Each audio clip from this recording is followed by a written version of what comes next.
압록강 주변의 홍수로 수해 복구에 여념이 없다던 북한인데요. 갑자기 이 핵무력을 향상한다면서 지난 일요일이었습니다.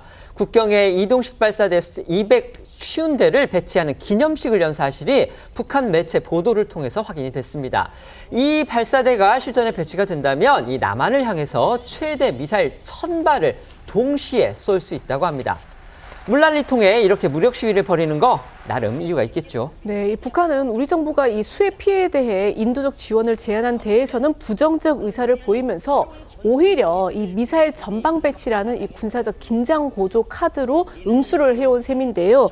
이번 이 미사일 전방 배치는 군사적으로는 유사시 이 동시다발적 공격을 통해서 한국군의 미사일 방어망에 과부하를 주겠다 이런 의도로 풀이가 됩니다.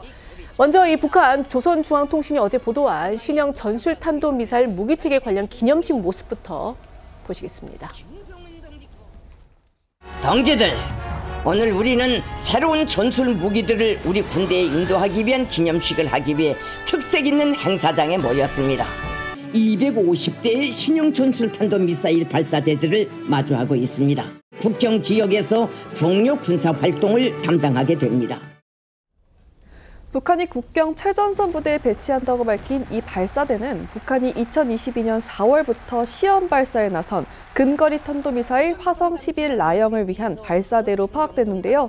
사거리가 110km로 군사분계선에서 38km 떨어진 서울과 수도권이 포함됩니다.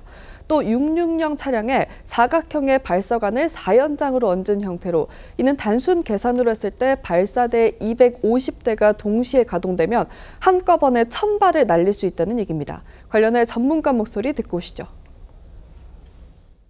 250개의 발사체대가 있다고 보면 거기에 4개씩 들어간다고 1000발이 되는 거잖아요. 거의 웬만한 비행장과 군사시설은 다 초토화시킬 수 있다는 이런 계산이 나오는 거죠. 고도에 따라서는 요격도 사실상 어려울 가능성이 높죠. 그러니까 더 한반도에 특히 이제 수도권에 굉장히 위협적이라고 봐야겠죠. 미사일 1000발이 동시에 우리 수도권에 날아온다.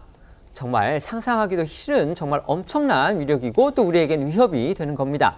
특히 기념식에 참석한 김정은은요, 발사대의 대량 배치로 핵 위협의 효과를 높일 수 있다. 이렇게 또 주장하기도 했습니다. 네, 김정은은 인수식 연설에서 발사대 대량 배치로 전술 핵의 실용적 측면에서 효과성을 제고하게 됐다고 자평했습니다.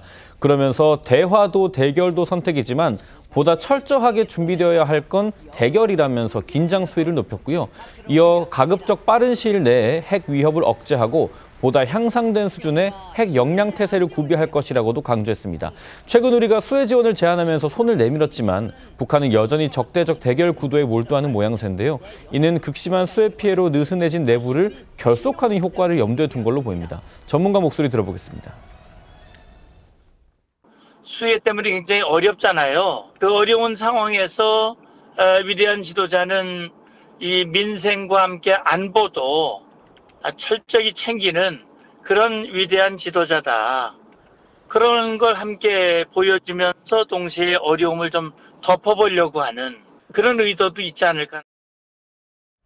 이런 북한 움직임에 대해서 우리 군은요, 이 1000발을 동시에 쏘는 거 이건 현실적으로 불가능하다 이런 입장입니다. 물론 경계심 늦추지 않고 있습니다. 네, 이성준 합동참모본부 공보실장은요, 브리핑을 통해서 이 성능과 전략화 여부에 대해선 추적 확인이 필요하다며 이 실전 배치가 무난하게 이뤄질 가능성에는 물음표를 뒀습니다. 그러면서 이 한미 정보당국은 북한군의 무기 개발 동향을 지속 추적하고 감시하고 있다고 했습니다.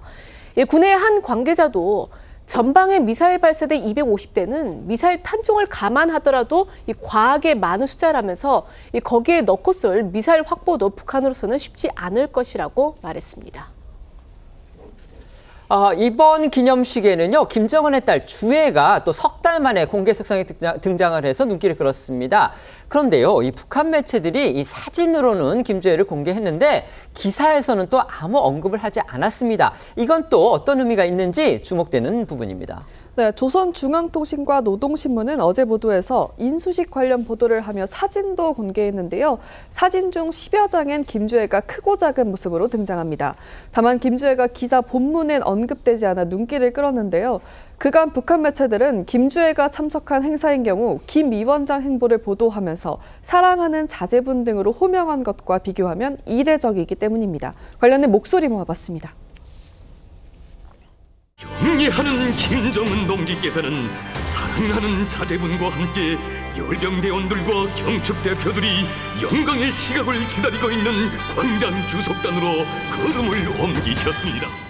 경의하는 김정은 동지께서 사랑하는 자제분과 함께 준공 및 졸업식장에 도착하시자 폭풍 같은 만세 환호성이 하늘 땅을 진감했습니다. 환영곡이 울리는 가운데 아버지 원수님께서 사랑하는 자제분과 함께 준공식장에 도착하시자 폭풍 같은 만세 함성이 터져 올랐습니다.